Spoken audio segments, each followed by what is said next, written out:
Bienvenidos a nuestro Gran Vía de martes, ya lo tenemos todo preparado para nuestra tertulia de actualidad en la que hoy nos van a acompañar Sergio Chávez y Mohamed Mustafa. Además, en la segunda parte estará con nosotros Alfredo Izquierdo, como cada martes, para hablarnos de salud. Antes, como siempre, comenzamos con nuestro habitual repaso a la prensa y la portada del diario El País, que hoy nos cuenta lo siguiente. Europa se plantea medidas de excepción contra el yihadismo. Francia y Reino Unido consideran controles a las comunicaciones en Internet. Alemania estudia retirar el carnet de identidad a los radicales sospechosos. Además, la detención de 12 abogados de ETA rompe su frente de cárceles.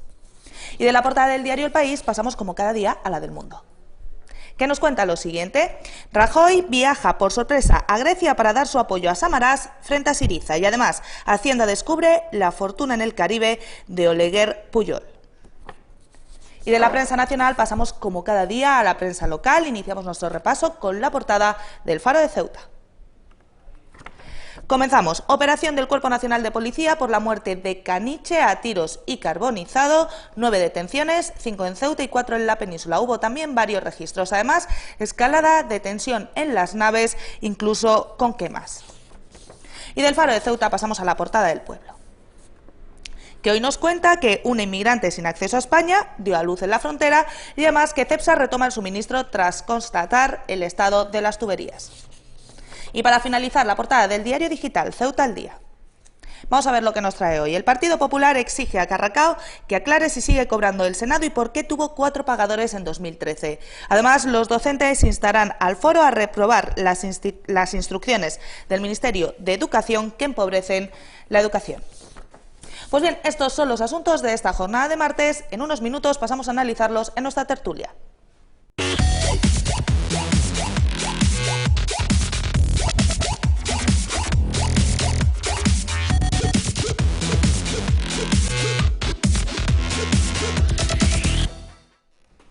Ya estamos de vuelta aquí en Gran Vía. Les presento a quienes me acompañan hoy. Sergio Chávez, bienvenido. Muchas gracias. Mohamed Mustafa, bienvenido. Muchísimas gracias. Vamos con los asuntos que tenemos hoy en las portadas de la prensa. El diario El País continúa con la historia que es, sin duda, la historia de este inicio del año, esos atentados que se producían en París y sus consecuencias. Y lo que nos cuenta hoy el diario El País es que Europa se plantea medidas de excepción contra el yihadismo. Nos cuenta varias cosas. En primer lugar, que Francia y Reino Unido consideran controles de comunicaciones en Internet. Además, que Alemania estudia retirar el carnet de identidad a los radicales sospechosos. Y además, que Hollande despliega 10.000 soldados y Sarkozy, el expresidente francés, pide que se expliquen los posibles fallos en la seguridad que llevaron a estos atentados que se producían en París la semana pasada. Más cosas relacionadas con este asunto. Que España aprobó en secreto en 2010 un plan para combatir a los islamistas. 11 de los 12 retornados de Siria están actualmente presos y además que en la ciudad de Dresde, en Alemania, las protestas islamófobas congregaron el lunes a miles de personas. Así está la situación en Europa después de esos atentados de París. Moja, ¿qué te parece todo lo que sucedía la semana pasada? ¿Cómo lo has vivido? Y sobre todo, ¿cómo estás viviendo estas consecuencias que se están produciendo en los últimos días? Consecuencias que van en todos los sentidos y en todos los ámbitos, desde el replanteamiento de Europa de qué hacer respecto a esta situación y respecto a la seguridad, a las protestas en las calles, protestas contra la barbarie, como las que hemos visto en París y en toda Francia hace apenas unos días, y también estas protestas de tipo islamófobo que estamos viendo en otros lugares de Europa. Bueno, yo creo que es obvio prácticamente decirlo, pero bueno, en la tesitura y en la, si me permitís la expresión, en la locura generalizada en la que entramos, me voy a pronunciar. Lo he hecho en las redes sociales a nivel personal, lo hemos hecho como partido, como caballa, pero lo voy a volver a decir hoy para que no quepa la menor duda, sobre todo por lo que te decía, porque hemos entrado en una especie de histeria colectiva en la que prácticamente estamos obligados, y cuando digo estamos obligados me refiero a la gente de confesión musulmana y que también vivimos en esta sociedad, nos vemos obligados a justificarnos cada vez que sucede cualquier tipo de acto de este estilo, que es un acto vil, cobarde, es una barbarie, es una sinrazón y es el acto de 3 fundamentalistas, de 3 terroristas que no pueden recibir otro adjetivo que el de locos, única y exclusivamente, locos, fanáticos, extremistas que no representan a nadie salvo la sinrazón. Lo he vivido como lo ha vivido el resto de la ciudadanía europea, con una gran preocupación, con una consternación importante, y a veces de verdad que no sabíamos si nos encontrábamos ante el prólogo de cualquier film de ficción escrito en Hollywood, o simplemente la realidad nos estaba pasando por encima. Lo que decía anteriormente, ¿no? La sinrazón nunca tiene justificación, el fanatismo no tiene cabida en un sistema democrático como el nuestro, y tampoco tiene cabida en lo que estamos construyendo desde la ciudadanía. Prácticamente todos los españoles, los franceses, los alemanes, en esa gran comunidad que se denomina Europa. Vivo con preocupación, como tú muy bien decías, las manifestaciones que están teniendo lugar y las reacciones xenófobas y racistas que se están produciendo a colación y aprovechando la tesitura, están utilizando estos actos deleznables como el acicate de un proyecto político que en muchísimas ocasiones lo hemos denunciado aquí, y es que la crisis económica ha auspiciado determinadas formas de pensar fascistas, y en esta ocasión también racistas, que van ligadas a este movimiento, y claro que con una lógica preocupación.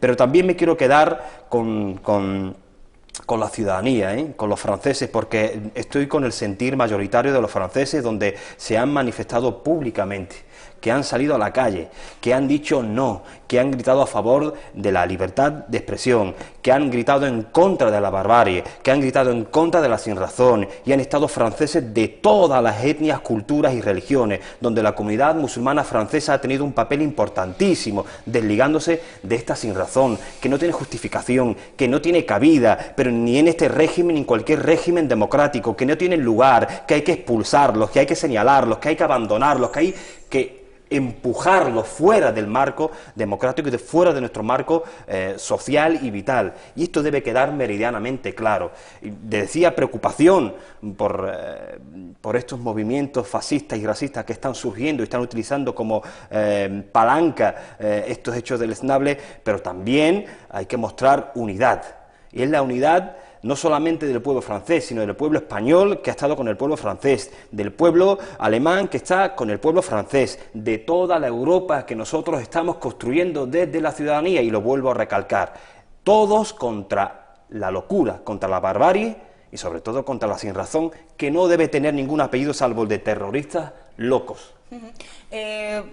Nos daba Moja cuál es su visión de todo lo que ha sucedido. Sí, ahora en unos minutos, después de hablar con Sergio, le voy a preguntar por esas reacciones que tenemos hoy en la portada del País, que es que Europa se está planteando una serie de medidas. Vemos que Francia y Reino Unido están considerando controlar las comunicaciones a través de Internet, de una herramienta que utilizamos todos, y que Alemania está planteándose retirar el carnet de identidad a aquellas personas que se consideren radicales sospechosos. Sergio, ¿qué te parece? Bueno, pues a mí me preocupa todas estas reacciones en caliente. Lo vivimos en su momento con los atentados de las famosas Torres Gemelas en Estados Unidos, y las distintas opciones que hubo en esos momentos a la hora de plantearse esa lucha, esa guerra contra el terrorismo, como queramos llamarlo, ¿no? Estados Unidos, por un lado, vio que la solución era restringir las libertades de los habitantes de su estado para ampliar esa seguridad, y en cambio Europa, fortalecida en esos valores democráticos sociales que tanto a lo largo de la historia se ha caracterizado, los valores europeos, pues tomó otra decisión. Ahora estamos viendo que tras estos desgraciados acontecimientos volvemos otra vez a replantearnos qué solución queremos darle a la hora de salvaguardar esa integridad, esa libertad de los europeos a la hora de poder desplazarse de un lugar para otro y tener esa seguridad propia. Entonces, claro, vemos esas discusiones de favorece más restringir esas libertades en pos de una mayor defensa del territorio para evitar que se cometan atentados. Entonces estamos en esa dicotomía, ¿no?, de saber si es provechoso o no. Bajo mi punto de vista personal, evidentemente, todo lo que sea restringir libertades democráticas no me parece correcto ni adecuado. Pero claro está también, ahora vemos que estos atentados, la ciudadanía se siente desprotegida, ¿cómo lo podemos afrontar? claro, es la discusión eterna, ¿no? ¿Qué prevalece más? ¿Nuestras libertades o nuestra seguridad ante estos acontecimientos, estos terroristas? Y es que es muy difícil también, o se me ocurre ahora mismo, qué sé yo, películas como V de Vendetta. ¿Qué queremos? Un país un gobierno que nos presione de tal manera en pos de nuestra defensa, pero a la vez estamos traicionando esos valores democráticos.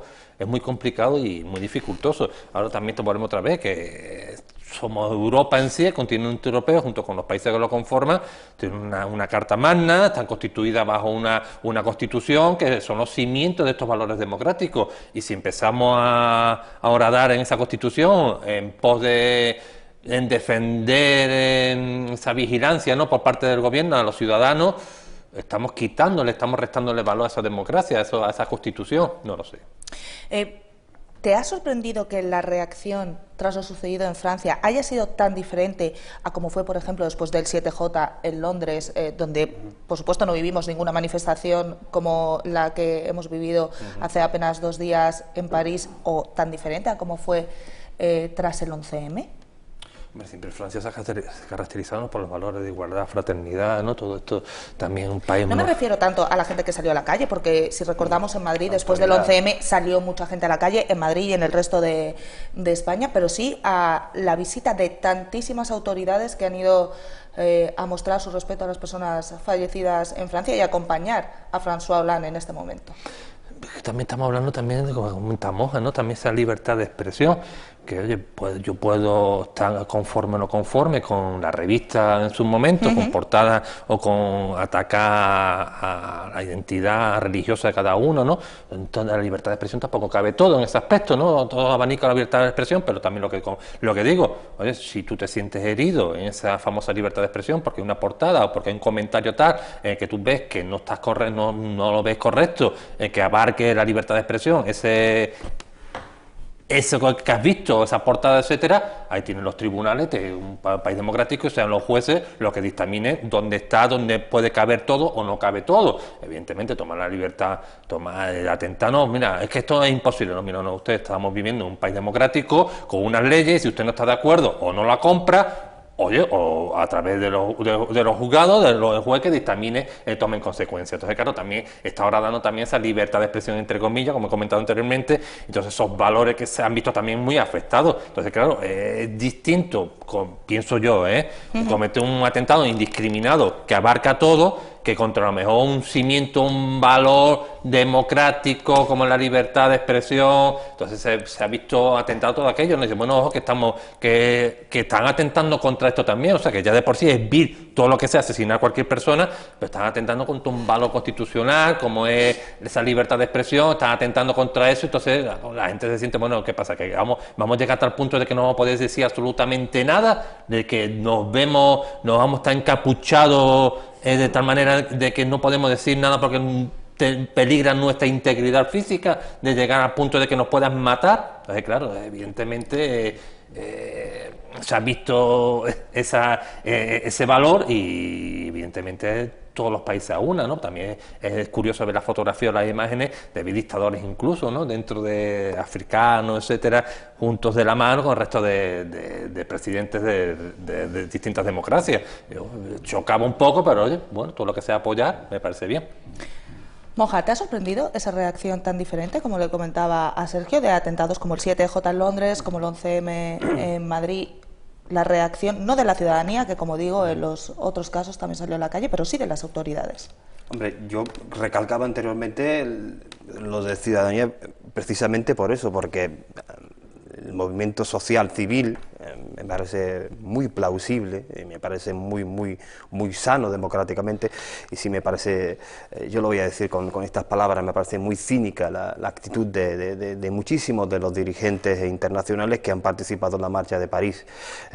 Muy bien decía Sergio que había dictadores presentes en esa manifestación, pero que también ahí estaba nuestro presidente del gobierno, que acababa de aprobar una ley mordaza que restringía libertades y derechos fundamentales y la libertad de expresión. Que tenerlo claro. Más recientemente a un artista se le censuraba su exposición porque tenía un cuadro donde salía Mariano Rajoy que tenía una serie de heces en la cabeza. Es decir, un poco cínico. Y luego además teníamos al presidente, el primer ministro de Israel, que está cometiendo un genocidio contra la población de Gaza, contra la población palestina. Es decir, entramos en una deriva de hipocresía que prácticamente es insultante. Es decir, ver ese tipo de manifestaciones realmente, a mí, cuando yo veo a los franceses gritar sus consignas, de verdad que me he emocionado ver a muchísima gente en esas calles, sobre todo, y permitidme que lo diga, a la comunidad musulmana francesa, en un cuerpo social único, pero sí que me parecía deplorable la actitud de estos dirigentes presentes en estas manifestaciones. Y otra cosa voy a decir, que hay que tener en cuenta una serie de cuestiones de política internacional, hay que tener en cuenta que estos individuos, estos fanáticos que han cometido estos actos deleznables, decían pertenecer a una organización que es el Estado Islámico, que está ejerciendo su influencia en Siria prácticamente con la connivencia de Estados Unidos, que permitió que entrase ahí. Es decir, ¿de qué estamos hablando? ¿De qué estamos hablando? Además, las fuerzas francesas también han tenido un papel importantísimo en Siria. Entonces, ¿de qué estamos hablando? Porque son los mismos ideales que han posibilitado entrar a Siria los que han atentado en Francia. Entonces, ¿de qué coherencia estamos hablando? ¿De qué coherencia estamos hablando?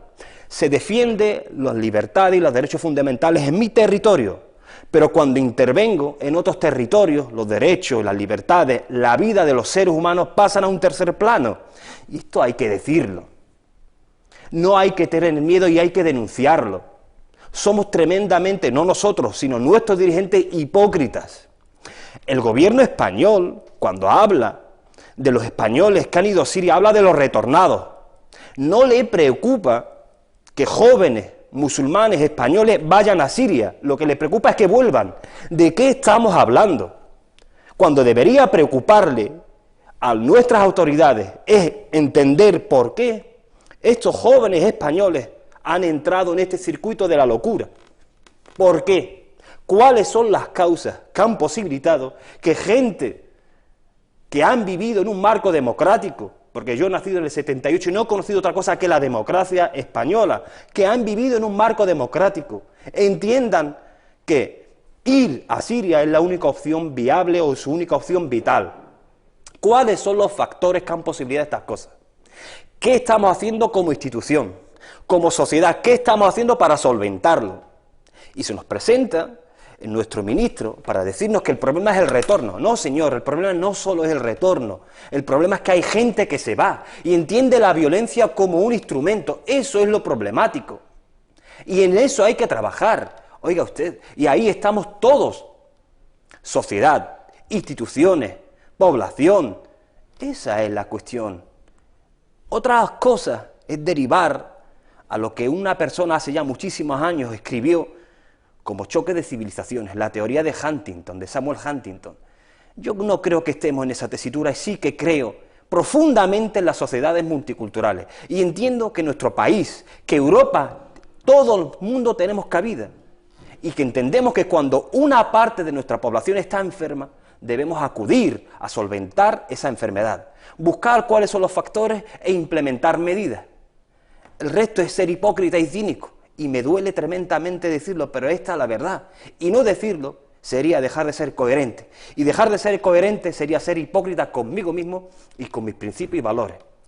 Nos queda muy poco tiempo de esta parte de análisis de lo que está sucediendo en el mundo y lo que sucede en nuestro país, pero yo no quería terminar esta primera parte de la tertulia sin hablar de uno de esos cientos de casos de corrupción de los que hablamos a veces en esta mesa. En este caso, el que tiene que ver con la familia Pujol, porque hoy el diario El Mundo nos cuenta que Hacienda descubre la fortuna que tiene uno de los hijos, Oleguer Pujol, en el Caribe. El hijo menor del expresidente ocultaba cuentas en Curazao con 2,8 millones y 3 sociedades en Bahamas con 1,8 millones. La agencia tributaria ha denunciado al juez su falta de colaboración. Muy brevemente, Sergio, porque tenemos muy poco tiempo, ¿qué te parece? Ahora descubrimos que también hay dinero, no solamente en Andorra, en Suiza, sino también en paraísos como Bahamas o Curazao. Sí, es más de lo mismo, que no estamos viendo recientemente en los últimos días con respecto que se hizo pública esa famosa herencia que había recibido Pujol, padre del abuelo de Oleguer, o sea, y que era se correspondía creo que a €1 o 100 pesetas, o sea, una cosa ya pasa. Había ya, generado muchos intereses con el paso de los años. Sí, una cosa ya estrafalaria, ya pasa de castaño oscuro y recochineo por parte de los Pujol con respecto al resto de la sociedad. Yo no lo entiendo. Evidentemente ya han metido mano en el asunto de la justicia y ya los jueces dispondrán de la sentencia oportuna, pero evidentemente ya excusas no valen ninguna con respecto a los comentarios y a las ocurrencias de estos señores y de esta familia a intentar salir de alguna manera de todo el escándalo en que se han puesto desde que Pujol estaba gobernando a Cataluña. ¿Moja? Bueno, yo creo que este tipo de casos viene a reafirmar esos conceptos que ha manejado perfectamente hasta la fecha que Podemos, que es el concepto de casta y de élite, porque realmente evidencia que la mayoría o la gran parte de lo que conocemos, de nuestros políticos, por muy pulcros o por muy que liderasen banderas como el independentismo en Cataluña, el nacionalismo catalán, luego resulta que aquí lo importante era el parlé, era el dinero. Y además los instrumentos, la ingeniería jurídica, política, bancaria o financiera que utilizaban para desviar estos fondos son tremendamente plausibles. Es decir, si ellos hubiesen utilizado la mitad de su energía que han utilizado para esconder este dinero para solventar los problemas de la ciudadanía, muy probablemente hoy en día tendríamos otra Cataluña y muy probablemente tendríamos otro país que el que tenemos en las fechas actuales. Es decir, que mientras nosotros ahora nos estamos apretando el cinturón, por lo visto 10, 20 años atrás, esta gente lo único que hacía era intentar acumular el mayor número de riquezas y desviarlos de la mejor manera posible. Inteligentes eran. Ahora, ¿dónde utilizaban esa inteligencia? Era lo que habría que ver realmente. A lo mejor no eran tan inteligentes cuando al final se les ha acabado pillando. Sí. Moja, Sergio, vamos a hacer una pequeña pausa. La gente que está en casa ya lo sabe, nos vamos a los anuncios y a la vuelta llega Nacho Gallego con las noticias de Ceuta. No se lo pierdan.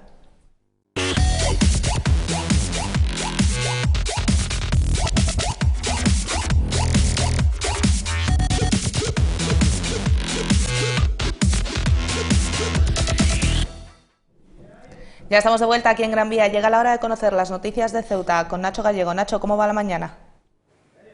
Muy buenas, Laura. Pues vamos a comenzar contándole a nuestros espectadores que el buque escuela Juan Sebastián Elcano ha partido hace apenas unos minutos del puerto de Ceuta rumbo a Canarias. Ceuta ha sido la primera parada del Juan Sebastián Elcano en su crucero de instrucción número 86, que dará la vuelta a Sudamérica. Los miembros del Juan Sebastián Elcano han tenido una ajetreada agenda en Ceuta. Entre otros actos, ayer participaban en una recepción en el Salón del Trono del Ayuntamiento. Allí el presidente Vivas recibía 2 detalles de parte de la tripulación: un cuadro del Juan Sebastián Elcano y un libro con la historia de este buque escuela, emblema de la Armada Española. En ese acto Vivas alababa a la Armada y hacía un paralelismo con Ceuta.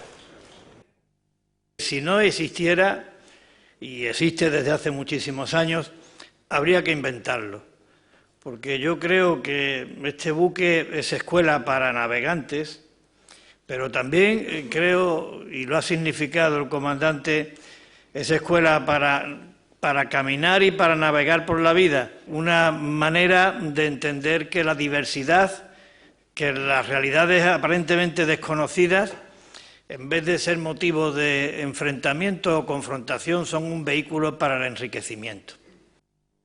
Y antes de marcharse, la tripulación del buque escuela ha querido rendir un sentido homenaje a los 34 fallecidos en la tragedia del hundimiento del dragaminas Guadalete. Los miembros de Juan Sebastián Elcano, junto con representantes de la autoridad portuaria, dejaban en el monolito que recuerda este trágico incidente una corona de flores.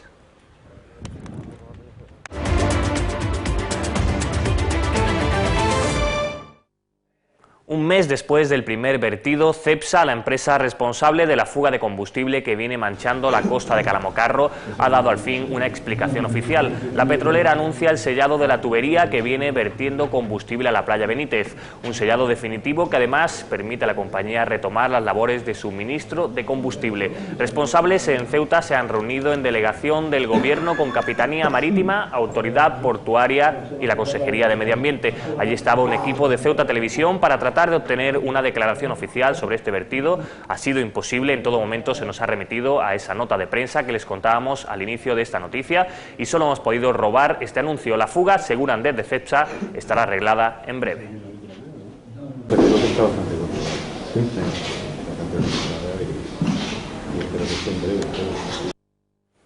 Y cambiamos radicalmente de asunto. Les hablamos ahora de un nacimiento, el de Yusef, un niño nacido en la frontera del Tarajal y que por fortuna se encuentra en buenas condiciones. También su madre, quien había venido a Ceuta de compras y en la que aún le faltaba un mes para salir de cuentas. La mujer de nacionalidad marroquí trabaja como porteadora en los polígonos del Tarajal. No ha sido el primer bebé del año, pero sin duda su nacimiento no ha pasado desapercibido. Yusef ha venido al mundo en la misma frontera del Tarajal, cuando su madre trataba de entrar a Ceuta acompañada de su suegra y con la idea inicial de aprovechar las rebajas. Mientras trataba de entrar a la ciudad, se tiró al suelo con fuertes dolores.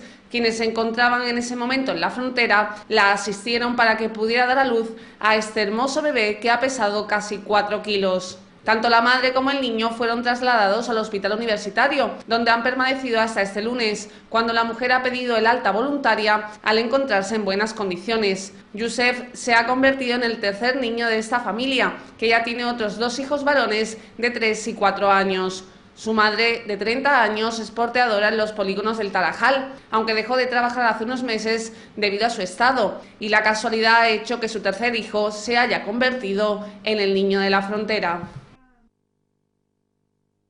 Y vamos a cerrar este apartado de noticias con las imágenes de la recepción que el presidente Vivas ha realizado esta misma mañana en su despacho al director territorial sur del BBVA, Javier Pérez, responsable de la entidad bancaria en Andalucía, Extremadura, Ceuta y Melilla. Esta noche les vamos a ampliar esta información y más. Ahora sigan disfrutando de Gran Vía.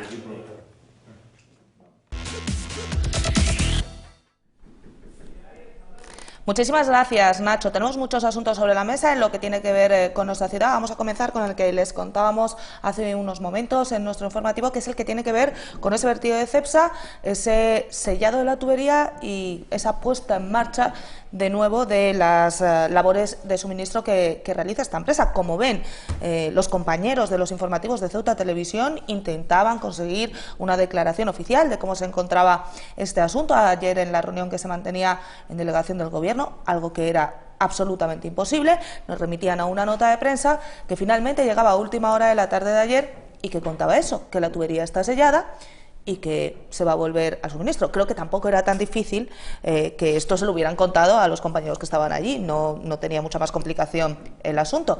Pero bueno, Moja, ¿qué os parece? Vosotros fuisteis de los primeros en denunciar este vertido que se ha producido en varias ocasiones y que ha afectado sobre todo a las playas de la bahía norte de la ciudad, a toda esa zona costera. Parece ser que la tubería está sellada y Cepsa vuelve al trabajo en el suministro.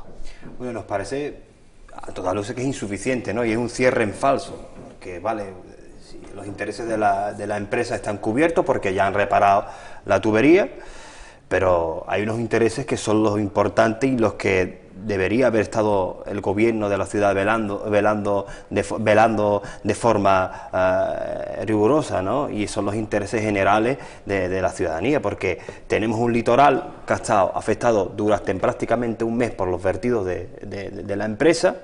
No sabemos el alcance de estos vertidos, tampoco han sabido explicar o no han querido explicar cuál es el impacto medioambiental sobre el litoral ceutí.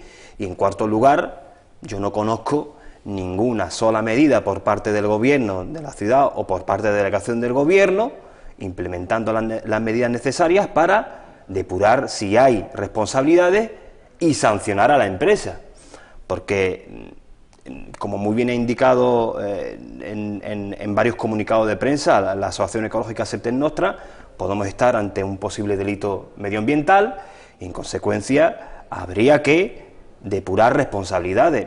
Yo he asistido de forma atónita a lo largo de este mes cómo el gobierno de la ciudad, en connivencia con la delegación del gobierno y con la misma empresa, ha guionizado todo este problema medioambiental, porque hemos tenido diferentes comisiones y después de cada comisión lo único que hemos tenido los ciudadanos como información fidedigna es que nos hemos reunido para hablar. Y ayer mismo esta empresa nos decía que la tubería estaba reparada. Pero, ¿y el litoral ceutí?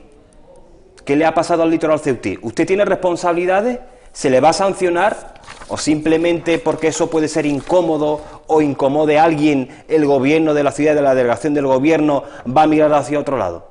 Yo creo que debemos exigir con total rotundidad, y así lo hemos hecho, desde Caballa hemos solicitado la reunión de la Junta de Portavoces para que el gobierno dé explicaciones de las gestiones que ha realizado, si va a aperturar y si es pertinente aperturar la correspondiente sanción, porque el litoral ceutí, a todas luces, ha sufrido un daño. Habrá que cuantificarlo, habrá que medirlo, habrá que graduar cuál es la responsabilidad de la empresa y no simplemente darle una palmadita a la empresa por reparar la tubería y decirle, bueno, esto se queda en una mera anécdota. No es así, porque el medio ambiente no deja de ser un patrimonio de todos los ceutíes y no única y exclusivamente del gobierno de Cepsa. Sergio, ¿cómo has visto todo este asunto, toda esta situación? Llevamos hablando de vertidos desde hace prácticamente un mes y medio y, bueno, ha habido un hermetismo y un silencio, lo podéis ver, respecto a este asunto que finalmente se ha resuelto con una nota de prensa que nos dice la tubería está sellada y vamos a volver al suministro y punto. Ese ha sido todo el pronunciamiento de la empresa. A mí me recuerda, por desgracia, y espero y ojalá no sea el caso, ¿no? Evidentemente también no es equiparable, pero lo del caso de Prestige, ¿no? Del petrolero, que todo ese oscurantismo que hubo por parte del gobierno en su momento y esos famosos 3 hilillos. Hilillos de platino. Claro, yo espero que no sea estos 3 hilillos solamente porque al final acabó como acabó. Y también volvemos otra vez que por mucho que quieran ocultarlo, el petróleo se ve. O sea que si hay una fuga, eso se va a ver, por mucho que se quiera ocultar. Tarde o temprano, hoy, mañana, en una levantera, lo veremos en nuestras playas, en nuestras costas. Entonces, claro, en una ciudad tan pequeña y evidentemente portuaria, porque estamos hablando de una gran empresa en esta ciudad con todo lo que conlleva, o sea, trabajadores y prácticos de la ciudad que se encargan ahora de la operación de buquery, consignatarios de buques, etcétera, y durante este tiempo han estado paralizados mientras esta obra, estamos hablando de que una gran empresa con muchos trabajadores, muchas familias que viven de lo mismo, dedicado a eso. Entonces, claro, a mí me preocupa tanto el coste medioambiental como el coste humano que puede conllevar todo esto. También me preocupa que por parte de la ciudad ¿qué plan de contingencia hay con respecto a esto? La ciudad lleva lo suficientemente registros, no ya con esta empresa, sino con cualquier otra empresa que se dedique a trabajar productos altamente contaminantes. Existe una seguridad certera de que cumplen todos los registros. Ojo, que yo no estoy diciendo con esto que no los cumpla, sino que hay un control adecuado por parte de la ciudad, porque hemos visto que hasta ahora, oye, pues mira, si están diciendo que hay fugas, que ha habido fugas en los conductos que llevan este producto, es que no ha habido lo suficientemente controles por parte de la ciudad. Se revisa periódicamente, hay una supervisión adecuada. Están saliendo una serie de dudas que uno no ve respuesta por parte ni de lo que dice la ciudad, ni por parte de lo que dice la empresa, ni los órganos competentes. Entonces, claro, me preocupa todo esto porque estamos hablando de una costa con un alto valor medioambiental, ya que estamos hablando que es un lugar de interés cultural y medioambiental, toda la parte de la bahía, en este caso de Monteacho, lo de la parte de Poniente con la, a ver si lo digo bien, la patera ferruginosa, esta, la lapa de toda la vida que conocemos aquí, o sea que estamos hablando de especies protegidas con un gran valor que tiene. Y el coral naranja. Claro, y entonces, tarde o temprano, como lo va a incidir y a indicar, si ocurre algo, nos vamos a enterar, por mucho que quieran taparlo, porque eso sale. Fuera ya este asunto, di lo que quieras añadir y vamos a... Añadir solamente, ahondar un poquito, es que lo que decía Sergio, claro, es medianamente inteligente. Si ha habido un fallo, una tubería, ¿cuál han sido los motivos o han posibilitado que esa tubería fallase? Es decir, ¿las instalaciones están en correcto orden? Esa es la primera pregunta que se debería lanzar y que debería haber respondido la empresa, pero simplemente la tubería está arreglada y vamos a proceder. Es decir, cuando la ciudad se ha encontrado con grandes empresas como Cepsa, como Dúcar, siempre ha reaccionado de la misma forma, con silencio. Y con notas de prensa escuetas y notas de prensa absolutamente opacas, es decir, no hay una información clara y parece ser que hay un silencio sospechoso del gobierno y de la delegación del gobierno cuando se trata de Dúcar o de Cepsa. Vamos con el otro asunto que quería abordar en este momento y voy a por ti, Sergio, porque tiene que ver, en este caso, con José Antonio Carracao, secretario general del Partido Socialista y candidato a las próximas elecciones autonómicas. Dice así: el Partido Popular exige a Carracao que aclare si sigue cobrando mundo del Senado y por qué tuvo 4 pagadores en 2013. Es una nota de prensa del Partido Popular. No sé si desde el PSOE tenéis algo que decir respecto a este asunto. Hombre, la nota de prensa de por sí ya se cae en el momento que dice en el primer párrafo que todavía en el boletín no ha salido publicado, cuando esa misma noticia, Ceuta, la que lo ha publicado, te viene una anotación al lado diciendo que efectivamente el 27 de noviembre, quiero recordar, en el boletín del Parlamento salió el cese de José Antonio Carracao. Entonces ya de por sí decae esa noticia malintencionada por parte del Partido Popular. Pero oye, que el Partido Popular, entonces esa estrategia de despropósito y de desprestigio ante el candidato y secretario general del PSOE aquí en Ceuta, por una parte, si van a por él es porque lo está haciendo bien y lo que está denunciando le está doliendo, ¿no? Está dando un hueso. Y por otra parte, en la página del PSOE de Ceuta, en internet, están las declaraciones. Yo recuerdo que el primer dirigente político aquí en esta ciudad que puso su declaración de la renta públicamente fue, quiero recordar, si no que me corregirme, fue José Antonio Carracao. Entonces, claro, que te vengan esa serie de noticias, pues mira, ahí está en la red, está en internet y puede ustedes saberlo. Al igual que también digo que eso de trabajar como asesor en el Senado no salió por parte de ningún otro político, sino salió de la propia voz de José Antonio Carracao, que fue el que lo declaró. O sea, que no es algo que no han descubierto la penicilina Partido Popular, sino que fue el propio candidato el que lo dijo. Más cosas que dice esta nota del Partido Popular. Abro comillas, al parecer al impoluto Carracao le importa más su bolsillo que su partido y hasta su propia honorabilidad, cierro comillas. Los populares piden al socialista, abro comillas, que aclare qué labor efectuó para unas agencias de viajes vinculadas a una naviera, cuánto tiempo lo estuvo haciendo, qué cantidad percibió y si tuvo otro empleo. Y además dice, debería resultar sonrojante hablar de transparencia, pero al PSOE le puede más la demagogia que la vergüenza. Esto es como poner al zorro a guardar las gallinas, que el Partido Popular se ponga a hablar o se erija en el baluarte de los valores éticos y morales de esta ciudad o incluso de España, causa vergüenza ajena. Entonces, con eso yo creo que ya está todo dicho. Moja, no sé si tienes algo que comentar respecto a esta noticia que nos cuenta Ceuta al Día y la nota de prensa del Partido Popular. Se acercan las elecciones y ya empezamos a ver este tipo de cosas. Sí, claro, bueno, este tipo de cosas no solamente son sonrojantes, sino que viene a desprestigiar aún más la clase política. Claro, sí fue él el que lo denunció, pero él lo denunció en un contexto en el que se presentaban unas primarias y muy probablemente eso iba a salir. Es decir, prácticamente toda la militancia y la propia ejecutiva del Partido Socialista desconocía que este hombre cobraba del Senado, no lo sabía nadie. Y eso es un hecho que está ahí, habrá que juzgar, lo tendrá que juzgar su propia militancia y luego la ciudadanía. Pero voy a lo que decía Sergio, es verdad que el Partido Popular va a venir a darnos clase cuando el Partido Popular tiene una caja en B. ¿Pero de qué estamos hablando? ¿De qué estamos hablando? Estamos hablando de un gobierno sustentado por el Partido Popular que tiene una caja B y que el juez lo ha demostrado. Es decir, y viene a darnos lección de sobresueldo. Mire, hay una cosa que nosotros cuando humildemente nos presentamos para las elecciones generales, que nosotros sabíamos que era una batalla de titanes, bueno, y de hecho fue una batalla de titanes, nosotros planteábamos una cuestión tan simple que ahora está en boga y parece ser que ha cogido cierto auge, ¿no? Y esto fue ya en el 2011, y nosotros que en aquella época ya propugnábamos y pretendíamos que nuestros cargos políticos, que nuestros representantes políticos tuviesen un único sueldo. Un único sueldo. Un político, un sueldo. Porque también hay que recordar que en estas cuestiones el Partido Popular es el campeón. Pongamos como ejemplo solamente al presidente Imbroda, que era presidente, que era senador y que no sé cuántos cargos tenía, no sé cuántos sueldos tenía. Y también pongamos como ejemplo al diputado por Ceuta, el señor Márquez, que cobra como diputado autonómico, que cobra además como diputado nacional y que cobra por tener que trasladarse a Madrid cuando él tiene una residencia en Madrid. Es decir, estamos ante una situación que, más allá de solventar los problemas, hace soliviantar aún más a la ciudadanía.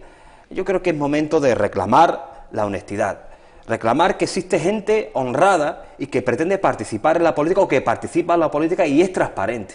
Es momento de reclamar que los ciudadanos son ellos mismos quienes determinan quiénes les gobiernan y que deben tomar nota en esta cuestión y pasarle la factura en su debido momento. Y ese momento no es otro que el día de las elecciones. ¿Qué te parece esto que planteaba Moja, que dice que ellos ya plantearon desde las elecciones generales, esto de un político, un sueldo? Las circunstancias distintas, ¿no? En ese aspecto Yo sí lo veo bien, lo veo correcto, una medida que me parece oportuna, pero claro, ponemos también a distintas batallas que hay. ¿Qué hacemos con...? Pues que restringimos la política solamente al ámbito funcionarial, por ejemplo. Es que ese es otro debate en el que podemos entrar. ¿Son los sueldos de la clase política española, y no me estoy refiriendo, evidentemente, ni al presidente del gobierno, ni a los ministros, ni a los secretarios de Estado? Sí. Me estoy refiriendo al político de ayuntamiento, al político de, bueno, pues de pequeñas ciudades, de pequeños pueblos. O sea, ese salario, en el caso de que lo cobren, que en muchos sitios de España no es así, ¿es suficiente para que ese político desarrolle su vida con normalidad? Podríamos entrar también en ese debate. No sé si hoy vamos a tener tiempo. No, pero es que en el término medio está la virtud, ¿no? Es decir, nosotros cuando hablamos de un político de sueldo, hablamos de sueldo, que yo entiendo lo que dice Sergio, ¿no? Un sueldo honesto y honrado. Y yo en ese sentido alabo lo que ha hecho los eurodiputados de Podemos en ese sentido, ¿no? Que han marcado cuál es el tope salarial y han dicho, bueno, con este salario se vive dignamente y el resto lo vamos a donar. Y además, es decir, que hay soluciones. Debe haber voluntades. Y claro, lo que dice, bueno, ¿qué vamos a restringir? No, yo no estoy diciendo que hay que restringir el acceso a la política a tecnócratas o simplemente a quien tenga capacidad, no.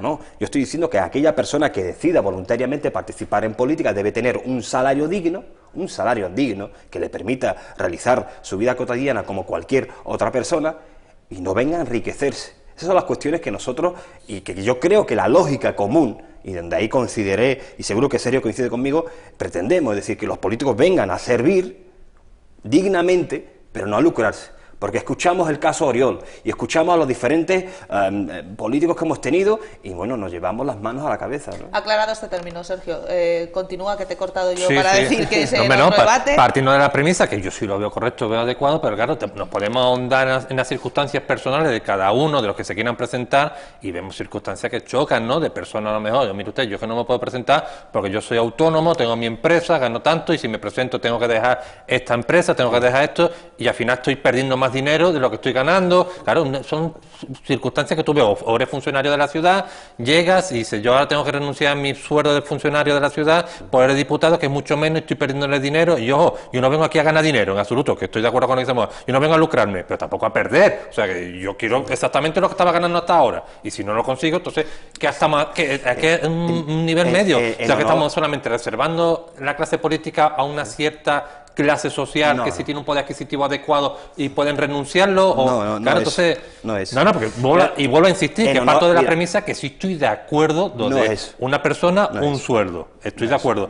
pero a la hora de verlo en palabras, a la hora de proyectarlo es muy complicado. Sergio, en honor a la verdad, y lo voy a decir porque hay que ser honesto, hay gente, no solamente en nuestra fila, hay gente en diferentes partidos políticos que hoy están ejerciendo la política, hoy en la Asamblea de Ceuta, están ejerciendo la política y están perdiendo dinero, como tú muy bien has dicho, pero porque él ha tenido la voluntad y la vocación de servicios públicos. Y hay gente, te digo, en el Partido Popular, en nuestras filas y en las vuestras también la vida, y han perdido dinero. Lo han hecho por esa vocación, es decir, yo lo que pretendo, y lo que digo, y donde yo creo que no hay ningún ciudadano que esté en contra, es que los políticos que vengan a representarnos no vengan a lucrarse. Y para eso hay que implementar medidas, serio. Y para eso hay que tomar, o hay que tener un pacto de Estado entre las diferentes fuerzas políticas y decir, esto es lo que hay que tener. Y no podemos tolerar situaciones como te he puesto antes el ejemplo del presidente de la ciudad autónoma de Melilla, pero como ese hay millones, y cuando tenemos acceso al salario o a las retribuciones que tienen determinados políticos, por Dios, si no son insultantes o sonrojantes, cuanto menos son sorprendentes, serio. Una última cuestión, muy brevemente, para terminar ya con nuestra tertulia de hoy. De nuevo tenemos que volver a hablar del polígono del Tarajal, nos lo cuenta el diario El Faro en su portada, esa nueva escalada de tensión en las naves, una escalada de tensión que acababa con el montaje de barricadas, con la quema de distintos materiales en los polígonos del Tarajal. Una situación que parece que es que no vamos a terminar de hablar de esto nunca. Os digo brevemente porque es que ya hemos hablado por activa y por pasiva de lo que pasa en los polígonos. Sí, la situación de los polígonos de verdad que es muy preocupante. Y bueno, y yo espero y deseo de todo corazón que no tengamos que llevarnos las manos a la cabeza porque suceda cualquier desgracia. Y por lo que estamos viendo, por la laxitud del gobierno en implementar las medidas necesarias, y cuando digo el gobierno de la nación a través de la delegación del gobierno, creo que o tomamos medidas o muy pronto tendremos una desgracia de unas magnitudes importantes, y cuando tengamos esa desgracia montaremos una comisión, nos reuniremos para ver qué es lo que ha pasado y luego a posteriori implementaremos las soluciones. Esto es lo que hay que lamentar. Lo que nosotros estamos pidiendo y lo que ha pedido la oposición de forma unánime es que exista medidas urgentes en los polígonos, en la frontera, y sin embargo lo único que hemos obtenido a lo largo de estos últimos 3 años son simplemente titulares grandilocuentes, acciones políticas concretas, cero. Sergio, de nuevo tenemos que hablar de los polígonos. Es que esta es la historia de nunca acabar. Sí, Llevamos un año continuamente hablando de los polígonos del Tarajal. Lo que más me preocupa es que se ha convertido en algo cotidiano, y entonces ya no nos sorprende esos titulares cada día de el descontrol que existe en estos polígonos del Tarajal. Estamos volviendo, qué sé yo, a la ley del viejo oeste, la ley de más fuerte, y llegará un momento en que ni los propios empresarios, creo yo ya que ni lo controlan los de allí, sino que los controlan personas ajenas a ese mundo empresarial, y que es un descontrol total. Estamos hablando también de un desorden público, aunque sea en un ámbito privado, pero mire usted, en el momento que hay un desorden, las fuerzas del orden público tienen que actuar. ¿Estamos de acuerdo? Y que no valga con esto no quiero decir que estoy de acuerdo con las palabras de Paco Antonio, pero en cierta parte decía, mire usted, que es un coto cerrado privado. Y digo, vale, muy bien, es privado, pero las fuerzas del orden público tendrán que actuar en el momento que se desata un desorden público de este tamaño, como estamos viendo y viviendo todos los días. Ahora, también los empresarios tienen que tomar también su control también, porque ellos mismos lo están reclamando y están viendo que ya es que ni controlan aquello. La situación ha llegado a tal descontrol que ellos mismos te dicen que hay días que yo ni puedo ir ahí a abrir, o mis propios trabajadores no pueden venir a trabajar del descontrol que hay formado allí mismo. O sea, es la ley del oeste y la ley que impera del más fuerte. Entonces, claro, algo hay que hacer, y ese algo hay que hacerlo cuanto antes, porque como muy bien ha dicho Moja, llegará un momento ya, es que aquello será, vamos, es que no quiero ni pensarlo, porque estaremos hablando de víctimas incluso, claro, de una masa social de personas que van allí todos los días y no ocurre ninguna desgracia, que ya ha ocurrido en tiempos pasados, y no ocurre hasta ahora porque Dios no quiere. En fin, con esto lo vamos a dejar por hoy. Sergio Chávez, muchísimas gracias por habernos acompañado un martes más. Mohamed Mustafa, como siempre, un placer tenerte con nosotros. Muchísimas gracias. Nosotros hacemos una pequeña pausa. A la vuelta estará con nosotros nuestro compañero Alfredo Izquierdo. Nos va a hablar de su último programa que trataba sobre el Alzheimer. No se lo pierdan.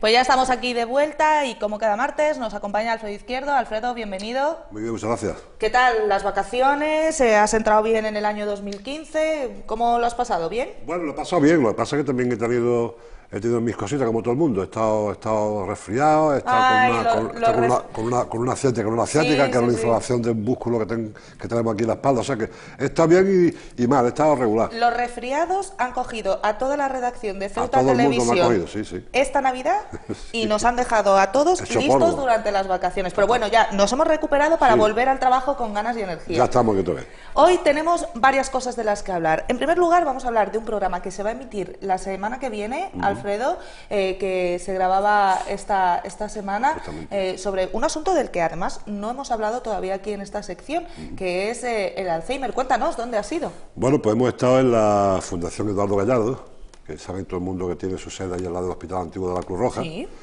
Y ya hemos hecho algunas cosas con ellos, pero hemos estado para ver qué tal va la evolución. Llevan ya un tiempo funcionando y tienen prácticamente un año. Sí, tienen ya 98 usuarios, pacientes, y entonces no solamente va la gente que tiene principios de Alzheimer, sino va también con otras enfermedades mentales, ¿no? Algunas personas que tienen demencia senil, pero que no están en un estadio muy alto, porque entonces no sería necesario ir allí.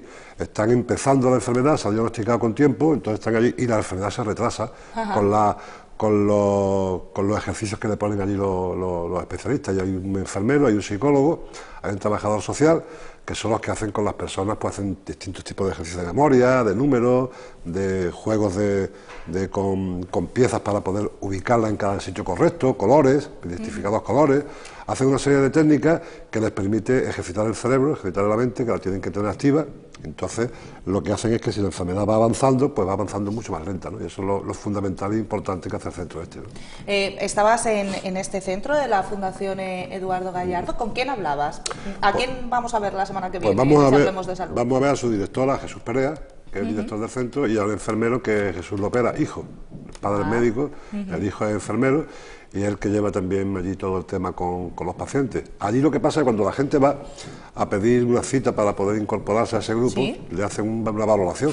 Claro. Hacen una valoración por parte del trabajador social, del psicólogo, del enfermero, y ven en qué situación está el paciente con el informe médico que ya traen previamente, pues o lo aceptan o no, depende del estado de la enfermedad como esté. Está muy avanzada y tiene ya un estadio importante, pues no merece la pena, porque eso es para la gente que está empezando a tener esa enfermedad, o otra parálisis cognitiva, que son las que se tratan allí, y en auténtica comunión con los especialistas de Ingesa, que son los que mandan a los pacientes allí, pues la gente va ahí, está muy contenta. Ahora van a comprar una furgoneta para poder recoger a la gente en su casa, el que no pueda venir, van ellos, lo recogen y lo traen, o sea que le dan de merendar o de desayunar. Claro, en función del horario en el que y tienen su desayuno, tienen su merienda, tienen todas sus cosas, y también han montado un taller para de larga duración, de empleo, para dar una titulación, para trabajar con este tipo de personas, ¿no? Está también muy interesante. Muy interesante. Bueno, pues la gente que esté interesada en este asunto ya sabe que lo puede ver el próximo lunes por la noche en el próximo Hablemos de Salud, que se va a emitir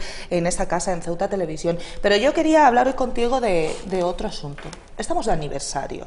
Sí, ya está. Y me parece que estás preparando algo especial. Llevamos anunciándonoslo un tiempo, ¿no? Pues para el aniversario vamos a hacer algo grande. ¿Cómo van todos esos preparativos, Alfredo? Pues mira, va compaginándose con la vida diaria, con la actividad de la televisión, como tú decías antes, micrófono cerrado conmigo.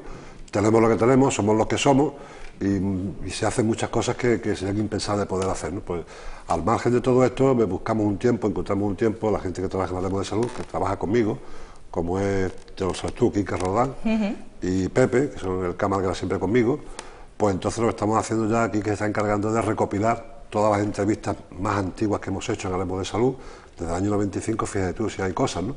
Todo no va a poder salir, pero estamos haciendo un amplio espectro de lo que hemos hecho en este programa, sacar un poquito de cada cosa para ese programa especial, porque se cumplen 20 años, que no es fácil cumplir 20 años, hacer un programa sin ninguna interrupción durante tantísimos años, y la respuesta de la gente, la respuesta de los médicos, ¿no? Nosotros estamos muy contentos y queremos hacer un programa especial, como bien dice, de 1 hora y pico, 1 hora y media por ahí, que será el que ponga el colofón a estos 20 años, que lo queremos hacer a final de febrero, primero de marzo, que es cuando se cumplen justamente los 20 años, ¿no? Para eso estamos trabajando ya, pues para poder hacerlo. Queremos hacerlo en el salón de actos del hospital, en Gesa, que es donde todo empezó, ¿no? En el hospital antiguo, pero al haberse hecho el nuevo, pues lo queremos hacer ahí. ¿Por qué lo queremos hacer ahí? Pues muy sencillo, porque ahí están los médicos trabajando, y los que puedan bajar al salón de actos pues estarán pendientes y lo podrán ver un poquito, y el que no pueda estar pues lo verá después, pero queremos hacerlo en una sede sanitaria donde tanta facilidad se nos ha dado para poder hacer todos estos programas, tanto en el hospital antiguo como en el hospital nuevo. No va a ser fácil, es una labor ardua, una labor de recopilación. Ya hemos hecho muchas entrevistas a aquellos que empezaron conmigo, Javier Guerrero, Jesús Lopera, Aurelio Rocha, Juan Carlos Querol, todos aquellos médicos jóvenes entonces que empezaban en su vida profesional, fueron los que abrieron las puertas a este programa para poder introducirnos dentro y llegar hasta hoy, como yo siempre digo, que la medicina acepte con absoluta confianza a un periodista que somos los que contamos las cosas y muchas veces pues no se atreven, no porque seamos mala gente, sino no se fíen de que nosotros podamos decir algo que se vea que no sea lo más correcto. Pues yo tengo la suerte y el orgullo de haberme podido introducir dentro del gremio de los médicos y me consideran como uno más, no como un periodista, sino como uno más que saben el trabajo que vamos a desarrollar y por tanto visito todo lo íntimo de medicina, quirófano, UCI, cualquier tipo de situaciones. Ellos no ponen ningún tipo de pega porque saben de qué se trata el programa y por eso estoy yo más contento, ¿no? 20 años dan para mucho, Sí. Alfredo. Para empezar, seguro que en ese programa especial vamos a ver a un Alfredo mucho más joven. Sí, sí, muy delgado. Vamos a ver a unos médicos a los que todos conocemos Sí. hoy porque o bien han tenido cargos de responsabilidad o bien cuando nos toca ir al médico, al centro de salud, al hospital, pues los vemos por allí. A ellos también los vamos a ver mucho más jóvenes, como tú decías, unos médicos que prácticamente estaban empezando su vida profesional. en aquel momento. Y ahora, cuando uno echa la vista atrás, Alfredo, ¿cuál es el balance que se hacen de estos 20 años de Hablemos de Salud? Bueno, yo no pensé nunca que íbamos a durar 20 años haciendo el programa, eso va a empezar. Yo nunca pensé, porque aquello empezó con una, como yo siempre digo, con más ilusión que medios, ¿no? La televisión entonces que empezábamos Con más corazón que con más cabeza, cosas de Alfredo. cabeza. Yo recuerdo que esta propuesta se hizo yo a Manolo Bolorino hace 20 años, que llevo trabajando con él en todas las empresas que él ha tenido. Y yo le propuse, en un momento, yo siempre colaboraba con la tele, en otras cosas, de carnavales, de todo lo que había que hacer en aquel tiempo en la tele, pues yo colaboraba mucho con la televisión. Y un día pues me senté con él y le propuse, digo, mira Manolo, yo quiero hacer un programa de medicina. Yo me acuerdo de las palabras exactas que me dijo Manolo, dice, bueno, pues ¿y por qué no lo hace? Pues hazlo. Entonces, pues digo, ¿y cómo lo hacemos? Pues me puso un cámara a mi disposición, aquellos platos que teníamos entonces, que tampoco eran una maravilla, pero eran unos platos que eran funcionales, que trabajábamos. Y acordes a aquel momento, porque en 20 años, anda que no ha cambiado también la tele. Ha cambiado muchísimo. Yo me acuerdo de los primeros. Yo he estado en todos los sitios donde estaba la televisión, en todos los platos que han tenido, en todos los sitios donde estaba la tele, hemos estado nosotros. Hemos hecho televisión, como yo digo, en lugares increíbles, casi impensables que se puede hacer televisión allí, ¿no? Y se ha hecho televisión con muchos compañeros que han pasado en estos 20 años, mucha gente que ha trabajado en la tele, mucha gente que está trabajando en la tele pública. Hoy por hoy, por ejemplo, Quique Caña. Quique Caña era un colaborador muy bueno de los que yo tenía en mi programa en aquel tiempo y me ayudó mucho, ¿no? Y Luis Fossati, y muchos realizadores que han pasado, que está en Televisión Española, Nacho, también, que también uno de los cámaras que trabajaba también al principio conmigo. Muchísima gente, ¿no? Pepe Martín, que lleva conmigo ya un montón de años, Quique, que lleva también otro tanto de lo mismo, que gracias a ellos sale el programa, porque yo lo que hago es hacer la entrevista, hacer mi planificación con mis médicos, quedar con ellos, pero después hay que vestirlo, hay que peinarlo el programa, hay que hacerlo bonito, y de eso se encargan ellos, ¿no? Quique con su buen hacer en su montaje, y Pepe con su destreza con la cámara, que si no hay un buen cámara y no hay un buen tipo que te prepare las cosas, pues no sabes las cosas bien, ¿no? El balance de estos 20 años, entonces, absolutamente positivo. Absolutamente Alfredo. positivo. Y también tengo que recordar, aparte de la gente que trabaja directamente conmigo en este aspecto, pues la gente de aquí de la casa, ¿no? A ti misma, que metes voces en publicidad del programa, a Nacho, a todos los que hay aquí, a mí mismo Chacona, que también mete la voz en publicidad, en algunas de las cosas que tenemos ahí. Cuando hay que darle un texto, alguna cosa de algún historial de que hacer el programa como el que hicimos de Toledo también. O sea que yo encuentro colaboración en todos vosotros, ¿no? Entonces me apoyo mucho para que este programa salga y es una labor que entre todos pues la podemos sacar para adelante. Hablamos de ese programa de Toledo, sin duda en la última época uno de los que ha marcado este programa, Hablemos de Salud, Sí. uno de los más especiales.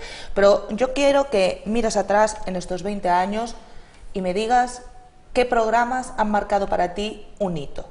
Que Hablemos de Salud, cuando has terminado, cuando se ha emitido, has dicho, esto sí de verdad que es algo nuevo, esto sí de verdad que no se había visto nunca. Sí, pues mira, ha hecho una pregunta, como siempre, una pregunta interesante, y el orgullo y la satisfacción que te queda cuando haces algo bien hecho, algo que ves muy lejano, casi imposible en televisión local, que pueda llegar a sitios como, por ejemplo, al despacho de Rafael Matesán, en Madrid, en Carlos III, que es el coordinador general de trasplantes, que tiene 1000 entrevistas diarias, que está ocupadísimo, viaja por todo el mundo, por Colombia, por Italia, por Estados Unidos, porque es un hombre que es presidente honorario de muchos comités internacionales de donación. España es un referente mundial en su forma de trabajar para la donación de órganos, ¿no? Digamos, el más exacto y el más perfecto. Y Rafael Matesán es un hombre muy ocupado, una persona nefrólogo de profesión, médico. Y entonces yo le pedí una cita a su secretaria, a la señora Duque, y cuál fue mi sorpresa, que me dijo que el doctor Matesán estaba de viaje en Colombia, pero que venía la semana que viene y que me recibía el día 11 de abril, de hace 3 años, ¿no? O 4, 3 años. Y yo llegué a Madrid, me senté delante de él y no daba crédito de que estaba sentado con Rafael Matesán, ¿no? El hombre fue una cosa agradabilísima y me causó una gran sensación. Otra fue, tú comentas de Toledo, el Hospital de Parapléjicos, para mí fue una cosa increíble. Y también, como no, el haber estado en la unidad de Grandes Quemados en el Virgen del Rocío en Sevilla, que es una de las unidades más importantes del mundo y más restringidas del mundo. En esa unidad no entra una cámara nunca. No ha entrado ni Canal Sur ni Televisión Española, no ha entrado nunca nadie. La primera vez que entró una cámara dentro de las tripas de la unidad de cuidados intensivos de Grandes Quemados en Sevilla fue Ceuta Televisión y Hablemos de Salud. O sea que eso también está en nuestro historial. Me lo dijeron allí mismo, es la primera cámara que nosotros permitimos que entre aquí, ¿no? Eso respecto a estos programas que han sido algo novedoso porque nunca había entrado una cámara, sí, sí, o por el impacto emocional que han tenido sobre el equipo de Hablemos de Salud, como fue el caso del programa de Toledo. Pero también ha habido programas muy espectaculares, Alfredo. Por ejemplo, estoy recordando ahora el de El Buque de Guerra, que va equipado con su hospital, con todo, que hemos hablado de ese programa ya aquí, porque fue hace no mucho tiempo, y que ese sí es un programa realmente espectacular por las instalaciones que se ven. Por las instalaciones que tiene y por el escenario que es. Es el buque más importante de la Armada Española, es un buque que para visitarlo hay que hacer una serie de papeles y documentación para poder estar allí. Nosotros lo hicimos con tiempo. Me ayudó mucho el comandante de Marina aquí de Ceuta, al cual le agradezco también su implicación en el tema. Y llegamos al Juan Carlos I y fue un espectáculo porque allí nos atendieron magníficamente bien la dotación del buque, el médico de a bordo, todo el mundo que participó nos atendió perfectamente y yo recuerdo ese programa también como histórico para Hablemos de Salud y para esta casa. El que te contaba de Toledo, el que te contaba de Sevilla. En Sevilla hemos hecho varios, ¿no? Pero sí es verdad que han colaborado mucho. Yo no pensaba que Hablemos de Salud se veía tanto fuera de nuestra ciudad, a través de internet. Hay muchísima gente que lo ve y médicos de Sevilla que siguen el programa, que lo ven. La unidad de cuidados de Grandes Quemados de Sevilla sigue de vez en cuando el programa. Lo sigue porque y muchos médicos de por ahí que ya saben que funcionamos, que hacemos el programa, también lo ven. O sea que para mí es una satisfacción grande que Hablemos de Salud siga vivo y siga estando después de 20 años. Y claro, hay que agradecerle a todo el mundo, toda la sanidad ceutí, que colabora con nosotros sin ningún tipo de cortapisa y no ponen ninguna pega, no hay ninguna sombra a la medicina ceutí. Yo entro en un quirófano, tú sabes que en un quirófano se está grabando, está el médico en directo operando a un paciente y puede ocurrir cualquier circunstancia, cualquier situación que no se puede publicar y vamos, nunca me ha ocurrido una cosa que tenemos que contar, anécdotas sí, nos hemos reído y todo igual, pero dentro de un quirófano pueden pasar muchas cosas. Yo he estado dentro de un quirófano con absoluta normalidad y con absoluta transparencia. A mí no ha dicho nunca nadie, esto no lo saque, esto no lo grabe, esto no lo ponga. Siempre hemos tenido, dice tú, pelotazo, impacto de 6 horas grabando en un quirófano cardíaco en Cádiz, en el Puerto del Mar, haciendo una intervención quirúrgica de 7 horas, colocando 2 válvulas aórtica y mitral a corazón abierto, con la máquina extracorpórea funcionando, un quirófano de última generación, y estuvimos con el profesor Jiménez, que también estuvo aquí en Ceuta, invitado por nosotros, lo trajo a la televisión, a Ceuta, estuvo aquí en un programa en directo aquí dentro de esta casa, y fue en el plató que teníamos antes y enfrente, la mesa de cristal, ahí estuvo el profesor Jiménez, que vino invitado, y fue con el que estuvimos 6 horas grabando en Cádiz una intervención a corazón abierto, que tampoco es fácil de poder estar dentro de esas unidades y de hacer esas cosas. Lo que no podemos negar es que Hablemos de Salud es el programa más viajero de Ceuta Televisión, ¿eh? Sí, yo creo que sí, que somos los que más viajamos, los que más nos movemos, porque hay hospitales de referencia a los que nunca nos han dicho no. Fíjate tú qué cosa más interesante, nosotros nunca nos han dicho aquí no podéis venir. Es que, amigos, ustedes somos del programa Hablemos de Salud de Ceuta Televisión. ¿A qué quieren ustedes? Pues quisiéramos grabar lengua sin problema. ¿A qué día quieren hacerlo? O sea que nosotros hemos encontrado una colaboración. Yo creo que Hablemos de Salud ya es un programa que, como decía yo alguna vez que otra, no pensaba que iba a ser tan longevo, pero sí es el segundo programa más antiguo de la televisión en España en todos sus aspectos. Este informe semanal, que lleva 45 años en antena, en televisión española, y después de informe semanal Hablemos de Salud de la modesta televisión local, Ceuta Televisión. Modesta por instalaciones, no por profesionales, claro. Hombre, eso está claro. Aquí profesionalidad por encima de todo. Te digo. Alfredo, yo espero que celebremos por todo lo alto este 20 aniversario de Hablemos de Salud, pero no solamente eso, espero que sean 20 años más trayéndonos a los médicos, trayéndonos esas operaciones, trayéndonos esas imágenes espectaculares como las que hablábamos antes del buque Juan Carlos I, trayéndonos todo lo que tiene que ver con la medicina en Ceuta, con la medicina fuera de Ceuta y todos los avances médicos que se vayan produciendo. Muchísimas gracias por habernos acompañado un martes más. La semana que viene, más y mejor sobre Hablemos de Salud aquí en Gran Vía. Muchísimas gracias, Alfredo. A ti, a mí me gustaría que siguiéramos 20 años más si podemos, Dios nos da salud, y muchas más cosas que hablaremos de salud todavía nos quedan por hacer y por sorprender a nuestra audiencia. Bueno, pues que sigáis sorprendiendo desde Hablemos de Salud a la audiencia de Ceuta Televisión. Muchas gracias, Alfredo.